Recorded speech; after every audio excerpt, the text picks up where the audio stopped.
Teaching English. I'm Eric Smith and I've been teaching English to non-native speakers for nearly 20 years.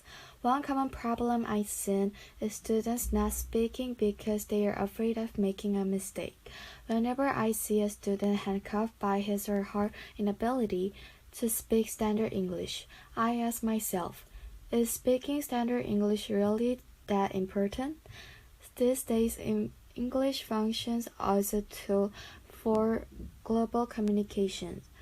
Traveling through airports, I'm always struck by how many conversations between strangers are taking place in English, even though it's not the first language of either of the speakers.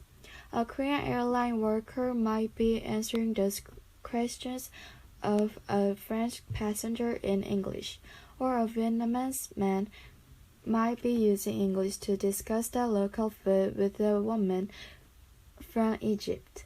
As a native speaker, I sometimes have a hard time figuring out what they're talking about, but they usually seem to understand each other just fine.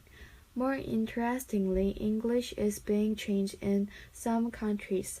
People in different countries modify it to make it fit their native culture. In Malaysia, for example, people speak a dialect they call Manglish, which is English combined with bits of Chinese and Malay. In particular, the word la is often used. Its usage is varied, but it can be used to change a verb into an imperative. For instance, the verb drink in English can be made a comment by saying drink lot. All of the examples above are evidence of how English is being used particularly. Don't get me wrong, I still think it's very important for students to learn how to read and write standard English.